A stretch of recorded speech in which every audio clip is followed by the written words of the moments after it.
Hi, and welcome to the show. This is Recovery Wednesday. It's Wednesday, November the 23rd, 2016. Everybody's probably getting ready for Thanksgiving tomorrow, families gathering.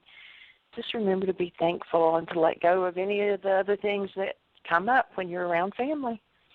So we welcome you to the show. Our call-in number is 516-418-5786. Press 1, and that puts you in queue to talk to us.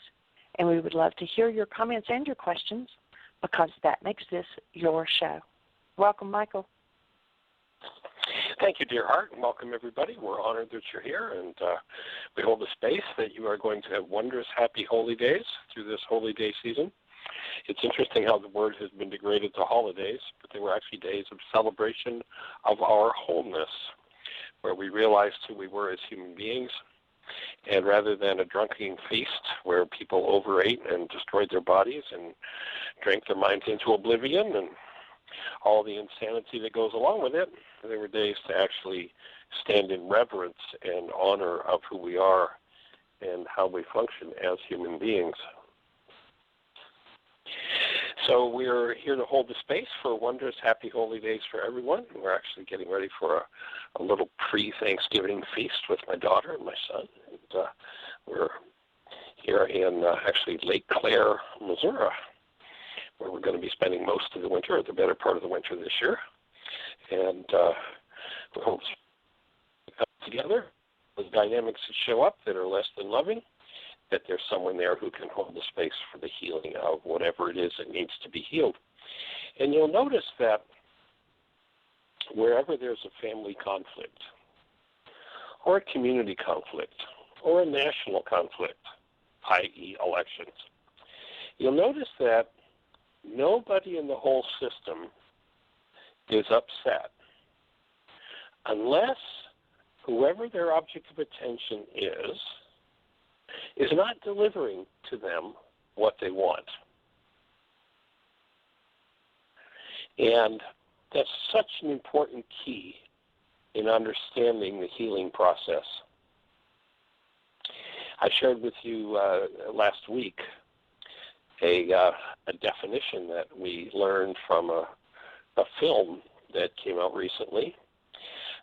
In the Sanskrit language, the word that is used for war, the words that are used for war are, he wants more cows.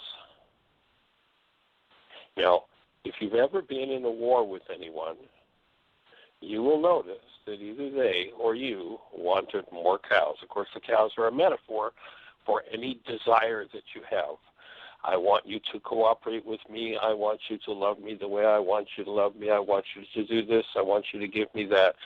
I want you, I want you, I want you. You know, listen to the whole political dialogue that's gone down and look at all the people who are in pain and suffering. And they want somebody out there to do something out there that will change what's happening in here. What an interesting fantasy, that something out there would change something that's happening in here. There's nothing out there that can change that will change the internal dynamics of the energetic patterns that you hold in you. Nothing. But you say, yesterday I wanted Charlie to do this and I was so enraged that he didn't do it, and he did it, and see, now I'm happy. So it did change what was happening here. No. Actually, it didn't change what was happening in there at all. What occurred was that you loaded a goal in your mind. You wanted more cows. You had a goal for Charlie. That goal caused your mind, when Charlie wouldn't fulfill the goal, to come up with your mechanism of manipulation to try to force Charlie into doing what you wanted him to do if you were in some sort of upset or pain. Now, when Charlie finally did it, it wasn't that Charlie changed what was happening inside of you or his behavior changed what was happening inside of you.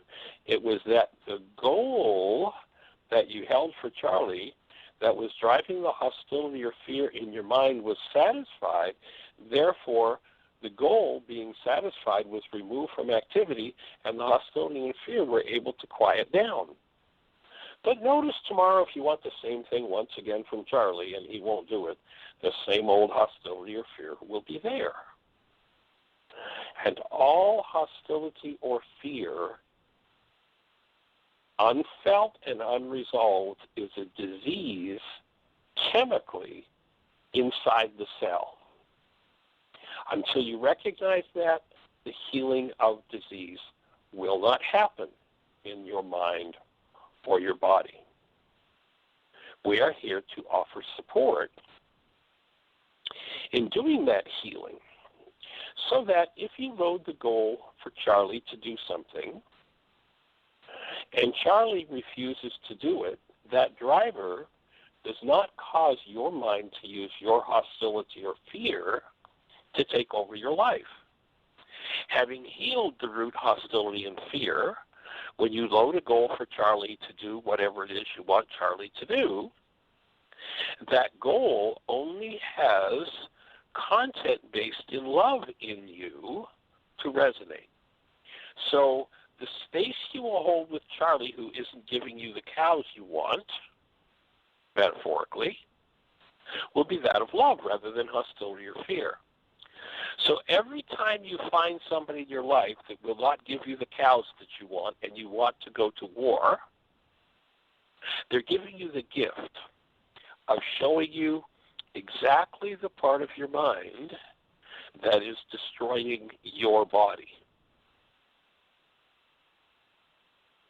Hostility and fear inside the human cell is the only cause of disease within the human cell. Now people say, whoa, wait a minute, Michael, now you don't understand how it really works, because we know there are these things called bacteria and viruses, and they're what cause the cell to deteriorate. Excuse me, it's called the germ theory. Notice it's not called the germ fact because nobody has ever proved it.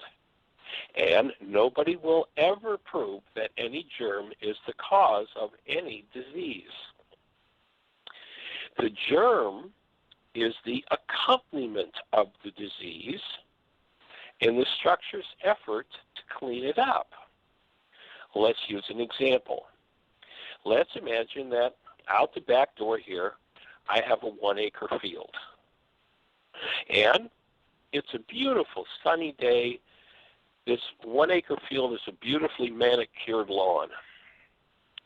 And I could go out to any square foot of the lawn and lay my head on it and just enjoy the sunshine, assuming that somebody hasn't sprayed it with glycophosphate or some other kind of killer chemical.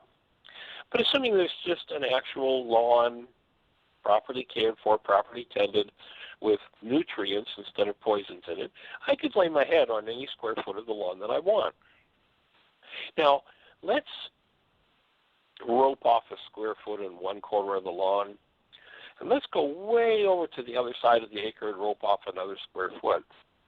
And let's do a count. Let's count how many fleas, flies, ants, bugs, bacteria, viruses are on this square foot of the acre compared to the square foot on the opposite corner. Is there going to be a difference, do you think, from one square foot to the other? Probably not. It's probably going to be pretty much the same wherever we count whatever organisms are there. Now let's imagine that it's a nice warm day. It is 98.6 degrees body temperature. And we put a dead rabbit inside of one of those roped off square feet. Let's leave it there for a couple days, and then let's come back. 2 days at 98.6 degrees, dead rabbit, and now we're going to do a count again of bacteria, viruses, fleas, flies, creepy crawly things. Is there going to be an elevated count on one square foot compared to the other? Well, of course, Michael, the one with the dead rabbit's going to be loaded with all kinds of organisms. Now, how many are, what word should I use? so poorly informed as to think that if I kill off all the bacteria, the viruses, the creepy crawly things, the bugs and the buzzards, that the rabbit's going to get up and run around again. Not going to happen.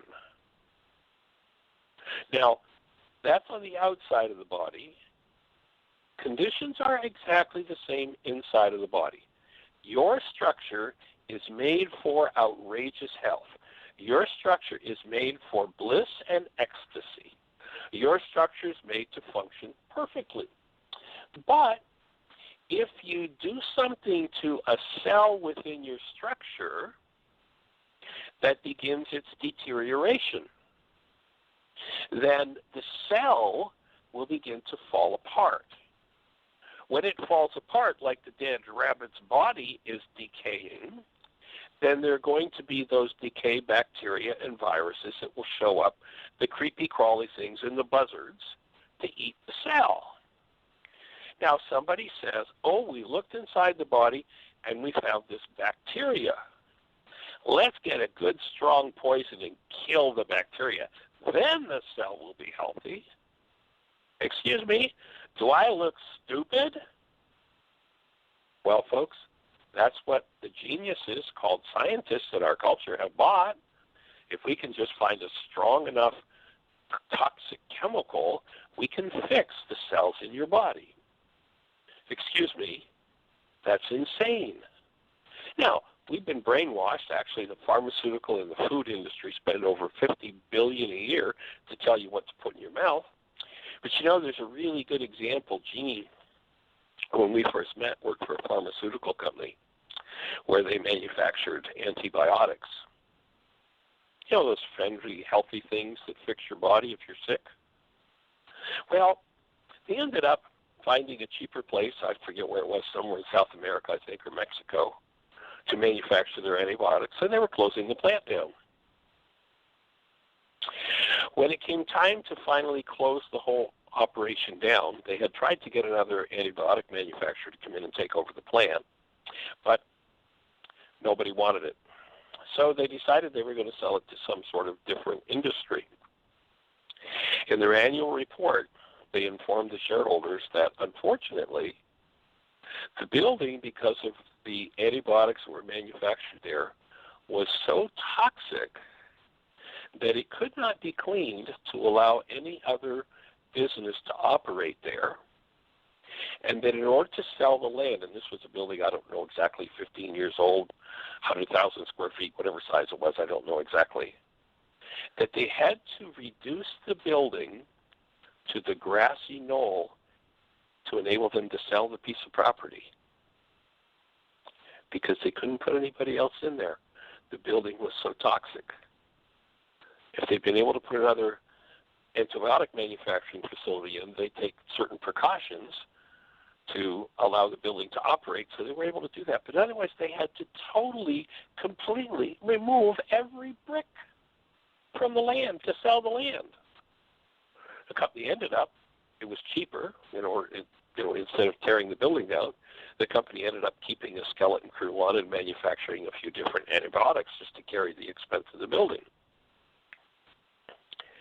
You got to start to recognize, folks, these things are poisons. They do not heal. They kill. Now, if you're overrun with bacteria and viruses, no question, killing them off is going to improve the appearance of your situation. But you'll notice that on every package that those things come folded in, there's a little warning about the diseases that are caused by the little pills that are supposed to help you. Now, if the little pills help you, they would help you. If there's a warning on the side that says, be careful about the body parts that will fall off and the dysfunction that will occur and how you may fall over dead as a result of it, you might want to think twice about the way you've been brainwashed about that whole game and recognize that every drug is a disease disguised as a cure. Every drug causes diseases. Now, on the label or in the insert of the package, they say there's side effects. Excuse me, there's never been a side effect from a drug. Every drug causes diseases. If you go to the doctor and the doctor says you've got the ABC disease, and then they take that and they put it on a label and put it in a package for the drug, does that make it a side effect instead of a disease? No, it is still a disease. Now, that doesn't mean that you don't weigh your options and say, well, if I've got enough cellular deterioration going on that I'm overloaded with bacteria and viruses, yep, I better take one of those in order to kill off the bacteria and viruses. And that treatment can be beneficial, but it will set in motion in your structure a host of many other diseases. So what you want to do if you find yourself in need of, and there are certainly crisis situations where it's warranted and can save your life, but there's a difference between saving your life and healing your life. Difference between saving your life and healing your body. Nobody has ever been healed by a drug. Every drug creates diseases. So if I spray this toxic substance, I have a friend that wrote a book and actually started a movement called Ecotarian. And in her book, she writes about her memory of being a child and being in the transition time when her grandfather, who had a farm, was a farmer. She'd go out and pick the strawberries or the tomatoes or the whatever it was that he was growing. And one day it stopped her and said, no, honey, you can't go into that field anymore. It is not safe for your little bare feet because now we spray poisons on our food to improve our crops. And the farmers drank the Kool-Aid, just like most people have drank the Kool-Aid of believing that what happens in the world today under the guise of healthcare is actually healthcare. It's not healthcare, it's disease care. That doesn't mean don't ever participate, because if you need it in a crisis, it's helpful. But when you do that, please understand how your energy field works and engage in treatment. As you engage in treatment, engage in healing. Now, what would healing look like? Well, if you're in a state of disturbance and upset over Charlie, or your mind tells you it's over Charlie, then there are energetic dynamics moving in your cells that don't belong in the cells. And if left there long enough, will create the so-called physical degeneration of the cell, long-term degenerative disease. But in this moment, you can access the disease energy in the cell if you know how to do it.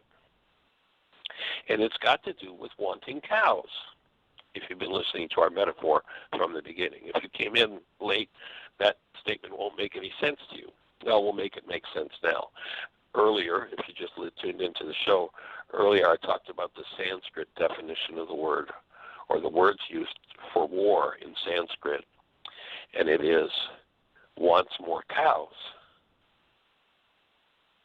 Which means that if you have a goal that drives your mind to use some form of hostility or fear to get what you want, your goal, when you understand how the mind works, is the keyway to healing.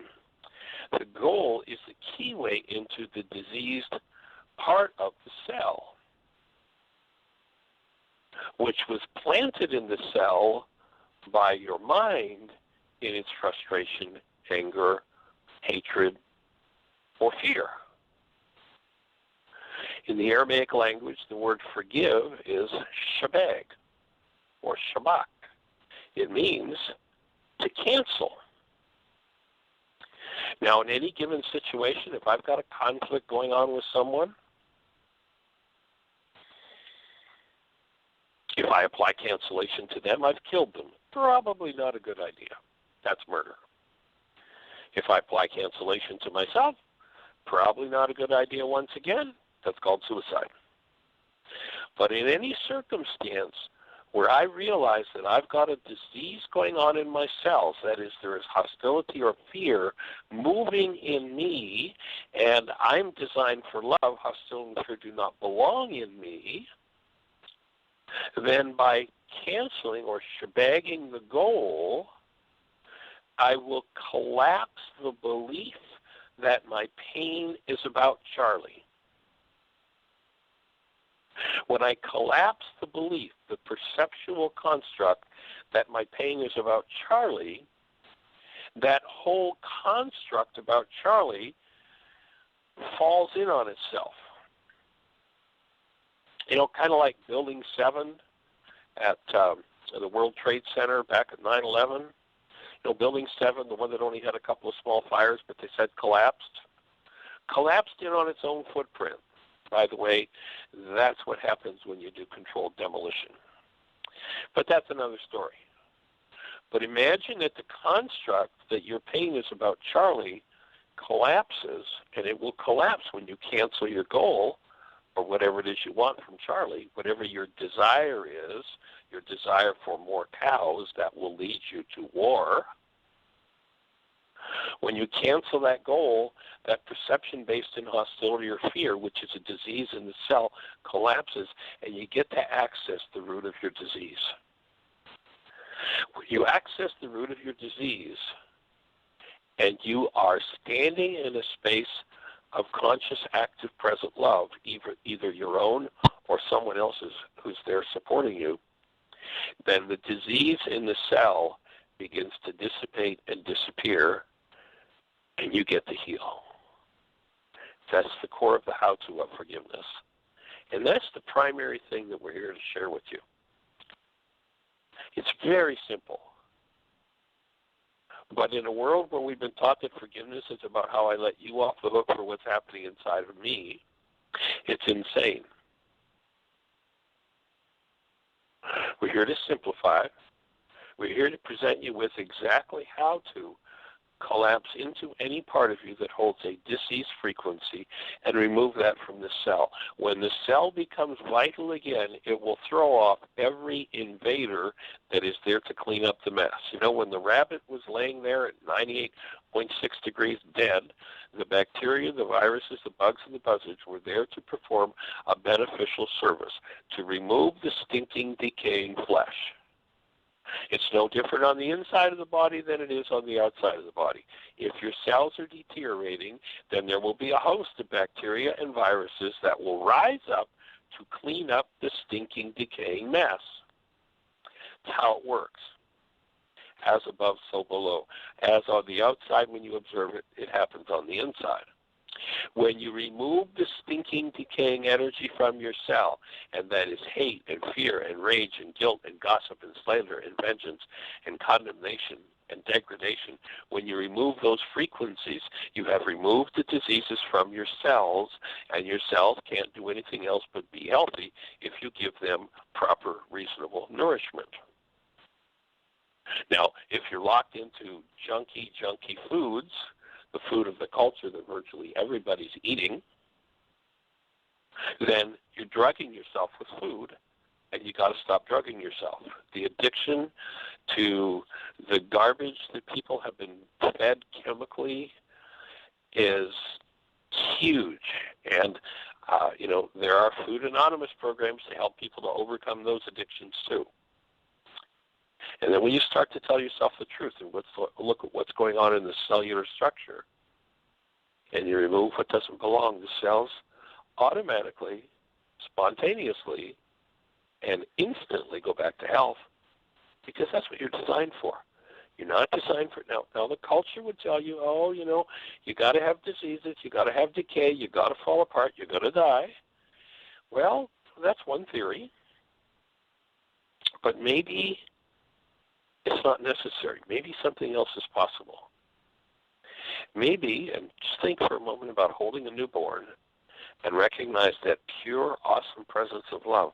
Maybe if you restored your cells to the pure presence of love, they'd be powered properly, and would function for eternity.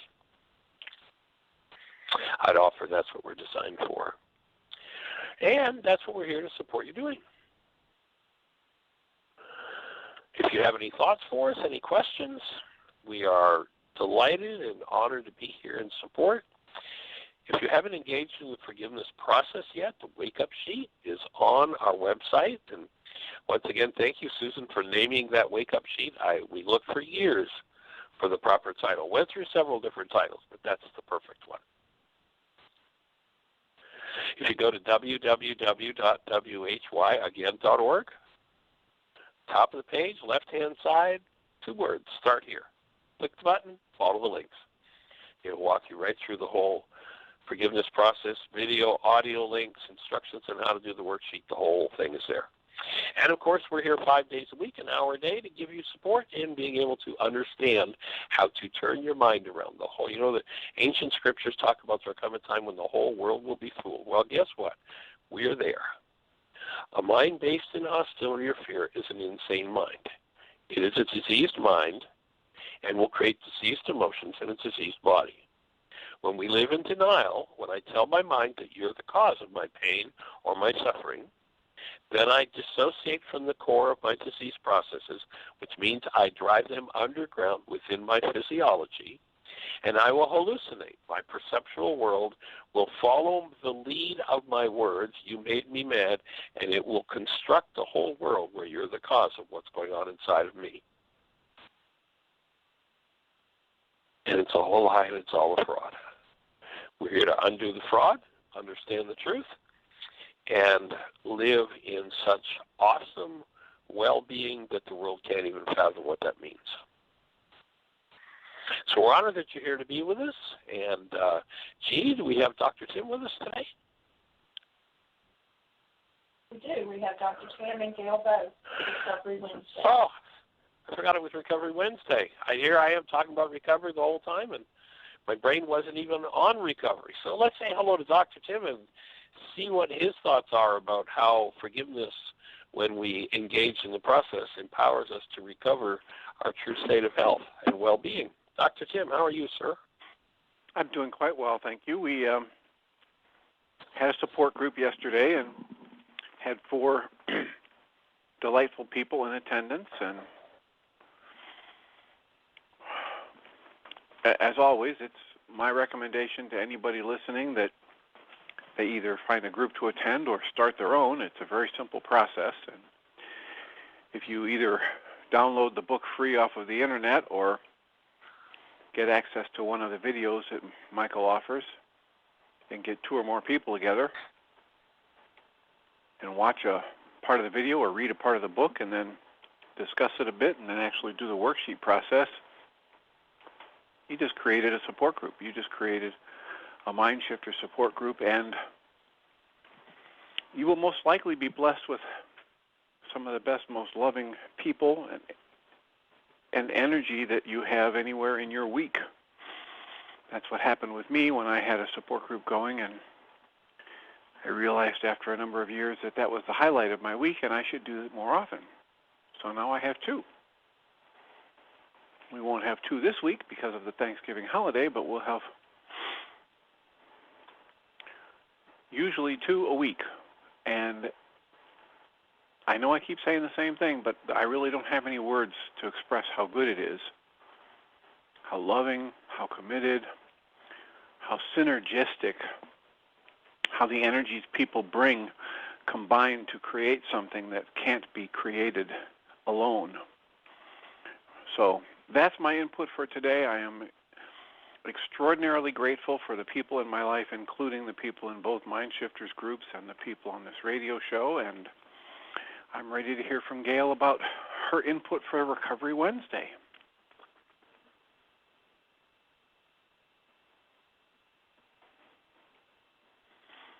And if someone Hey, young lady, are you with us? I am. Gail? Hey, how are you, young lady? What's on your mind? You're loud and clear. Well, a lot of things. I've heard a lot of really good things, especially in the past 2 days. Just that builds up to the conversation that we had on Saturday. When you're talking about the generations and healing the generations yesterday, and then talking about, disease and, germ theory versus what the structure is meant to do by having the cleanup crew coming in. And I think that all just fits in perfectly with everything. And I'm just going to report about my Mind Shifters groups. I have 2 now as well. Based on the same premise of what Dr. Tim talked about when 2 or more people get together doing this work, it's a feeling that's indescribably wonderful, and want to be able to have that feeling as often as possible. And it's better than doing any drug or eating any food. And the high lasts a lot longer, and it's for free, so that's good. The Thursday night meetings, or the Thursday night groups that I've been having at the Fayette County Hospital, have been 2 or 3 people. Last week it was just the 2 of us. The week before that was pretty powerful with 3 of us. And the Sunday group has been 3 or 4 of us, and we've been including the teenager who has been kind of hanging around on the outskirts, but when it has come to sitting down and doing the worksheet, she'll join us and she'll do it with us, and that has been amazing as well, to have a 13-year-old participating and being able to start to grasp these skills. I mean, because it's quite the skill set to hold the active presence of love, cancel a goal, and invite Ruka in, and to see what see what you feel. That doesn't even make any sense, but get the feeling. What is the feeling that is coming up, and what do you see? To be able to do that is quite the skill set. So she's enjoying it, and I could see her changing. She's got a lot of stuff, even at the age of 13. She's got a lot of stuff on the inside of her that could create some pretty detrimental circumstances as she gets older. So that's an honor and a privilege to be able to present this material to her.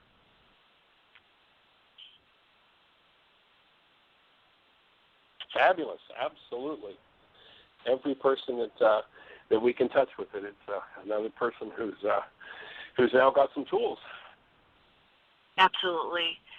The other thing, our Laws of Living support group at 6:30 in the morning is going well.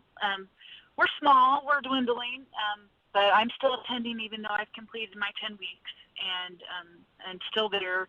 And the conversations and the support is amazing. Once again, indescribably wonderful. It's beyond words to express how grateful I am for that group and that support.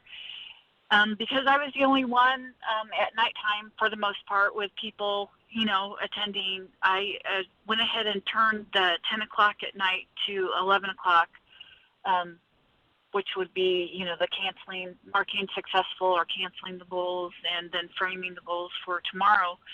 I've made that as a text or as needed phone call, so I could get to bed earlier. I'm still doing my work at night and still intend to continue, even though I'm done with the 10 weeks, to continue with purpose and plan and the goal set, mind goal management sheet, and also continue to do verbal links as well, because I run across some verbal links that I need to change the thinking and the language behind it. And I'm experimenting with that continually. And also the dream worksheet as well is something that I'm continuing to do, to ask that question and to write down the dreams. I think that is very beneficial.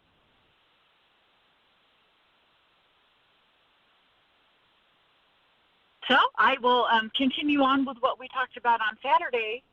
I had called to report that back in the 50s, my grandparents and my great-aunt and uncle had started a church in Vandalia.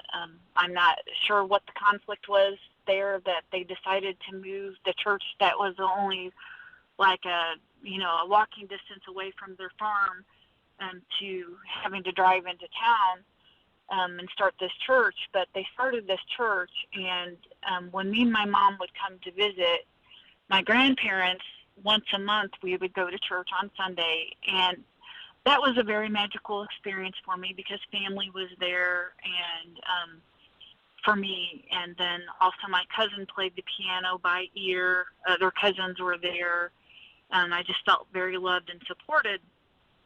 And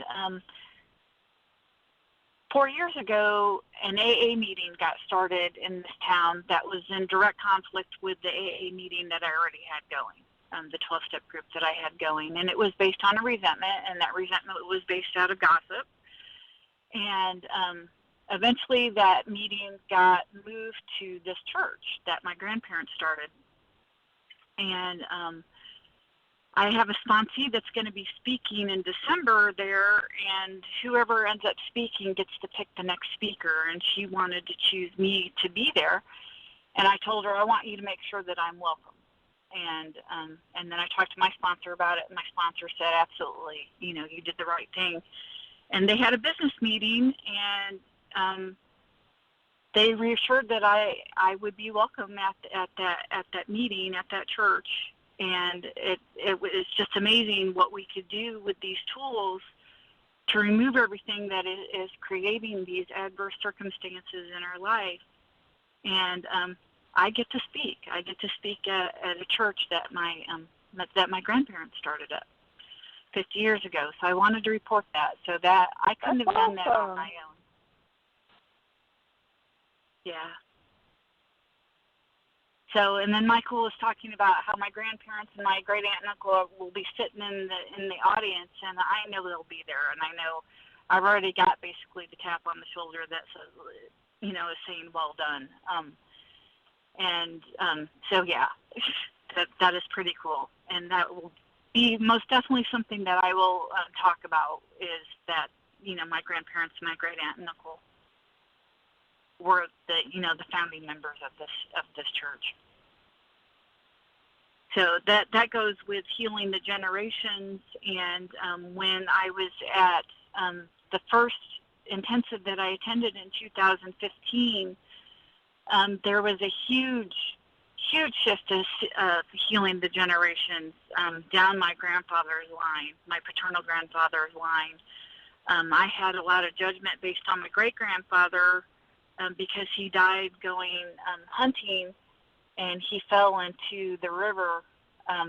He thought that the ice was a lot thicker, and he didn't think that the river was as flooded as much as it was, and his bird dog had fallen in, and he went to go save his bird dog, and he fell in, and he had a heart attack due to hypothermia and shock, and he left behind a pregnant wife and 6 children, and my grandpa was 12.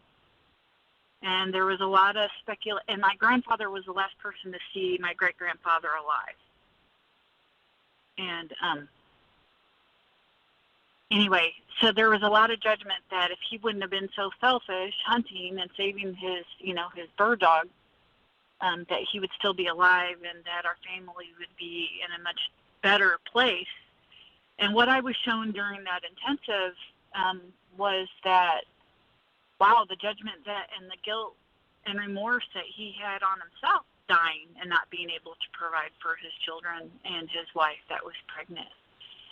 And so I was able to do a lot of healing, cancel a lot of goals for him, and the expectations, that everybody else had on him, what other generations place on him, the judgment that they place on him.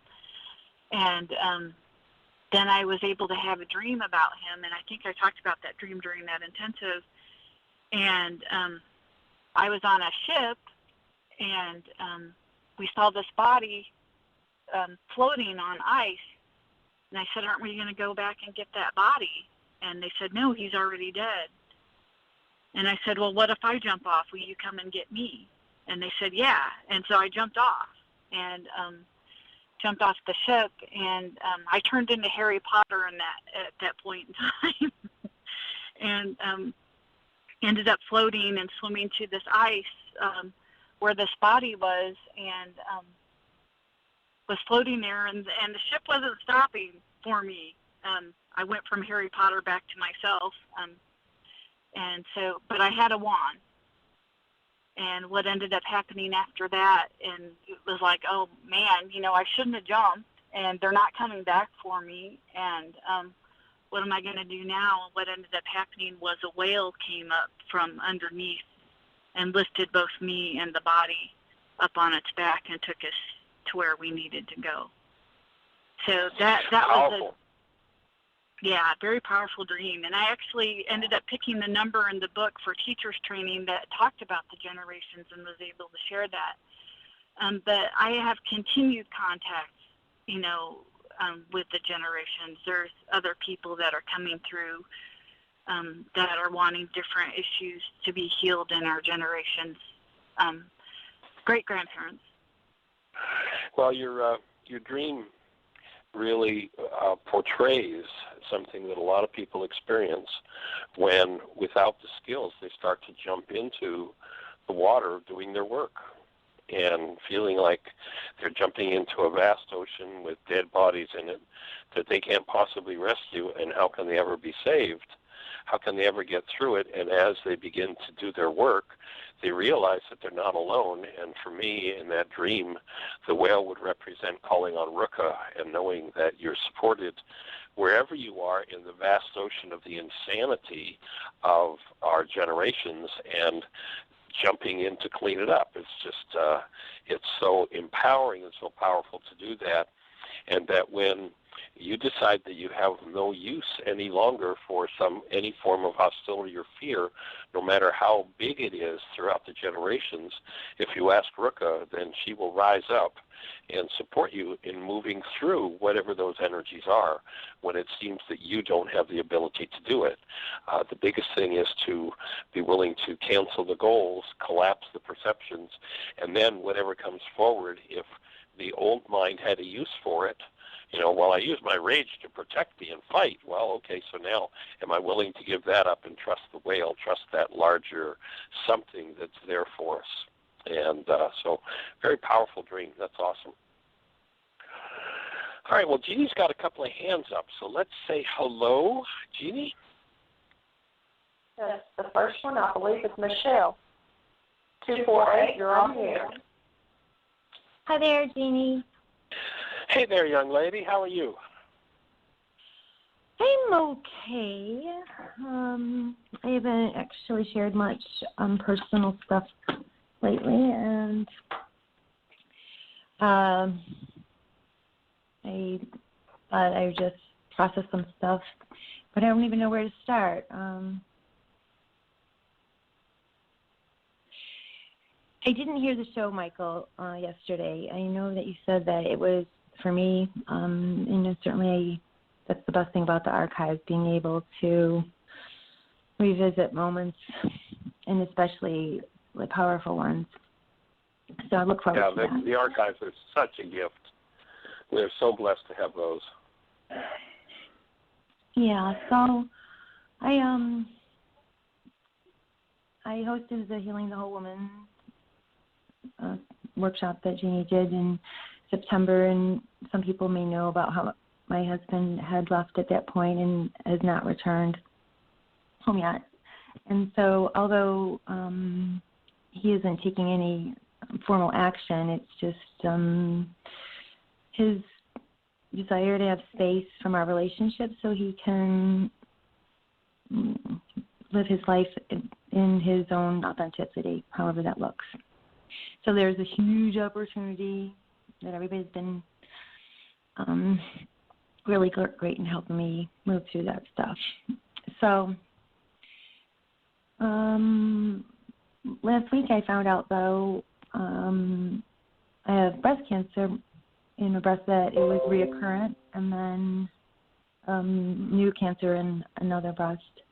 And so I'm beginning the process of evaluating my options in my health and what it is that's going on. So, perhaps, ironically, you said this show that you did yesterday was for me, and I'm kind of like laughing because I'm listening to your intro. I'm like, like I says to Lori, who's sharing the space with me right now here as support, and I'm like, what is he talking to me? I so I swear to God, Rupert wakes up, tells him, like, what the topic is, and last 10 times I've called in, he's, like, directed the conversation towards me, and it's really starting to be, I guess I'm getting used to it, but, like, what's happening? So when you were talking about... You can handle that much support, eh? Well, yeah, I feel like, my privacy, Michael, please. I'm not using any names. I haven't gone there.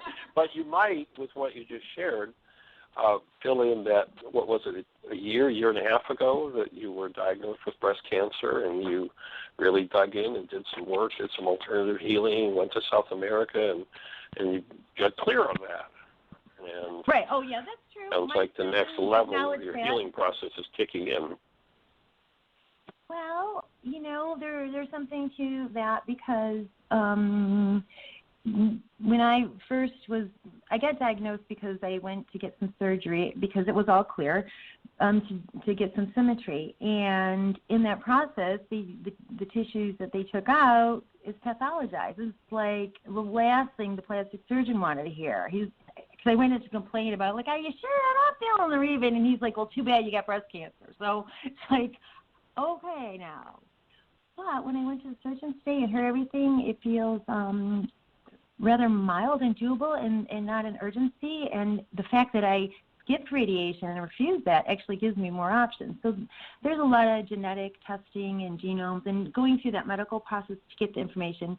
She already knows I'm not necessarily going to follow Western medicine, and made a point of letting me know she wanted to support and monitor me, even if she doesn't agree with my choices, but that, she's there to support me. And so that way I thought that was pretty amazing, because the first time she said to my husband, is your wife, like, in denial?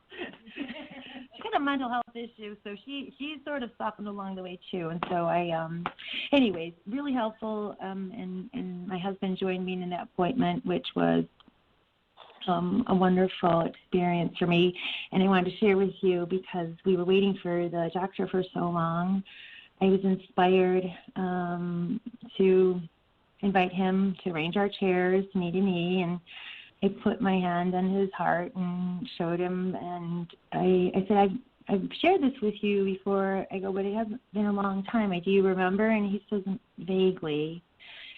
And so I like to synchronize breaths 3 times before starting, and I re-explained it to him. And let me tell you, I used every bit of love that I could muster in every cell, and, spent probably too long doing that with him. And for my own healing, I think, really, because I don't know what's going to happen. And and then I explained to him what I admired about him, and it was really good. And it was funny, because when we separated and moved more to a conversation distance, and he was looking at me, when I was looking at him, his eyes had shifted from what I saw. He was actually receiving, because I didn't feel anything coming. But then when we were separated again and I looked at him in conversation, his eyes had changed, and I could tell he was like sending love to me at that point, and it was different. And so then she came in, and I said a path to follow medically to get some more diagnosis stuff going, but there's no real urgency. And Ari promised to come this weekend and help me set up a cancer protocol for my nutrition and diet, and so I think that's what I'm going to do, because what it looks like is in 10 days there's an MRI to evaluate really what's going on, because it might not. The plastic surgeon is, like Chicken Little, and I'm thinking, after what I heard your intro, that what I'm like up for over the next 10 days till I take this MRI is, because I said to her, hey, what happens if you take this MRI and there's nothing there? And she had a deer in the headlights, because she had just come from a team meeting. They have this like cancer board where they discuss cases, and that question, fascinatingly enough, hadn't been asked. no one ever considered what are the things that what does she have to do in that event. And so she had to do some quick thinking on her feet, and you could just see it in her face, and it was really interesting. And so when it seemed plausible and that's a option, I was like, all right, now I got my marching orders here. And so that's what I'm up for. And that's part of what I called, because I thought to myself, what would be most valuable is the support of the community. And so, Susan and Tracy, I'm like, well, add Michelle to that list, because, there's lots of layer of challenges beyond the health right now. So the intro, again, I keep referring to that because it's like, yes, that's it. And I know that. And so I need to strengthen believing it. Maybe this is a second chance. Like, okay, you gotta see the first time. Let's go for an A. Or maybe, like you said, another layer. Maybe that was A+. Let's go for an A+. It feels doable. Yeah. So some thoughts for you. Okay, I'm ready to listen to your thoughts. Okay. One. I'm sorry, Michael. Alyssa just came home from college, and she walked on the front porch with crutches. So I'm like I got distracted for a second. What's going on? Bless her heart. Say hi to Michael. Hey, young lady, we hope you are able to throw those crutches away pretty quickly. Alyssa, I did, Mom. No, he just asked you a question. Okay, she's hobbling away. I think she has to go pick up her brother at the bus stop. So, Michael, you can see I'm so scared of train of thought, but because my husband moved out and I've got this house alone, I thought, you know what? I'm going to put it on Airbnb. I have a family here, a lovely family from Alabama who's coming to visit a grandma from Mexico who's in town for a big family Thanksgiving, and they're sharing our home. The best part about it is every room in this house is still decorated with commitment statements in hanging frames, and the rose and butterfly story in the bathroom. I counted up. There's like 8 commitments around the thing, and one of them is on the front door. So when you're walking out, and the guy thought it was like the rules of the house, and he started reading it. There you go. That's what Lori says. They are the rules of the house. And so then, he goes, what's this all about? And so, I took my wedge, and he got a 10-minute dissertation, how forgiveness work and the seminar. And so he's like, wow, you're kind of like my brother and whatever, it's like the vibe is in the house. And so I'm hosting a family. Michelle, I'm gonna interrupt you, What? Michelle. We've only got a few minutes left. Yeah. Oh. And I have some thoughts I'd like to share with you about what's going on. So that's awesome that the decoration's still there from the Women Healing Women, and that you've got a family coming in, flooding the house with all that love. That's awesome. And one thing I'd like to acknowledge is that you've created an oncologist that is there to support you through doing some real healing work, and that's pretty fabulous. And that Ari is there, and Ari walked his mother. They told her that. Ari sat in a room with his mother. This goes back about 20 years ago now, when they diagnosed her with breast cancer, and they just raged at her over, look at what you're doing to your family because you won't do what we're telling you to do. And it was, if I remember correctly, 18 years later that his mother died of it totally and completely. She was in her late 70s, I think, or early 80s, of a completely unrelated disorder. Nothing to do with breast cancer. So she totally and completely healed herself, and Ari was a big part of that process. So that's pretty powerful that you've attracted that kind of support. A couple of things I'd invite you to let go of, because remember, go back to Yeshua, and he says, the power of life and death is in our words. Now, this guy knows what he's talking about. He's talking about frequency. He's talking about energy. I'd invite you to never say the words breast cancer again. If you need to refer to what's going on, I'd speak about this healing opportunity that I'm having through breast tissue anomalies, whatever. But I'd find another way to talk about it and shift out of this claim and this reinforcement energetically. That's part of how we tend to reinforce energetic patterns. And to be able to sit after all the trauma that went down with your husband, to be able to sit with him in the doctor's office and do that love exchange, that's awesome. Congratulations. But I have a question.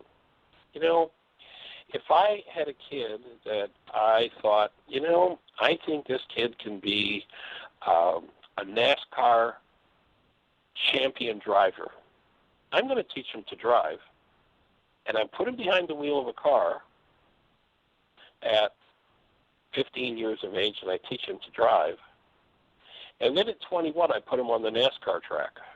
What chance do you suppose he's going to have of winning the race? I taught him to drive at 15. He's not been behind the wheel of a car since, and now he's going to win NASCAR. Not likely. If I teach him to drive, he's going to be on the track every day, every day, every day, every day, until that big race when he's 21. He's likely to win because he's been doing the practice. And I just invite you to notice that, you know, you taught your husband a tool so long ago that he has a vague memory of it, the love exchange. And then, what happened to it? Well, I think I remember you doing that. My invitation would be that every time you think about your husband, you do a love exchange. Every time you see him, you invite him into doing a love exchange.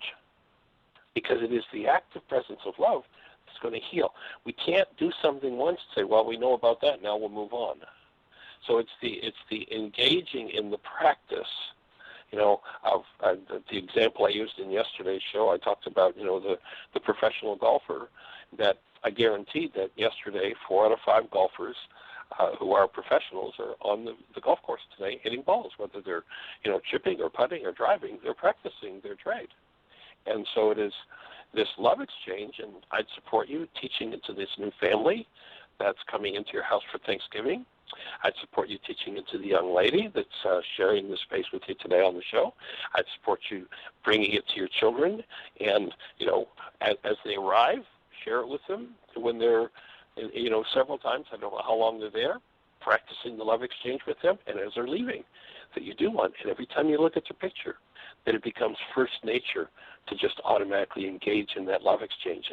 And the power of that is that you get past that every cell in your structure, and you get the gift of that. And that's what any cell that needs healing needs, is that active presence of love passing through it. And if I find myself in a state where I feel so bad, so enraged, so sad, so depressed, so pained that I don't want to even think about love, that's the most important time for me to call somebody up and say, or go to somebody, would you do a love exchange with me? I need to bring forward that active presence of love that I am into my body right now to melt this next layer of what I need to melt. And what I know is, having watched it for the last 50 years, is that when love is present, diseases melt. Disorders disappear from the cell, and we become healthy. And the space I hold for you is one of total and complete awesome health, the best year yet of your eternal life, and a happy Thanksgiving. We're down to the last few seconds, so any other thoughts before the show closes us out? Thank you. Thanksgiving. Gratitude. You got it. Thanksgiving. Good night. Yeah, happy holy days. All right, lots of love and blessings. Thanksgiving. Gratitude. You got it. Thanksgiving. Good night. Yeah, happy holy days. All right, lots of love and blessings. Everybody, great.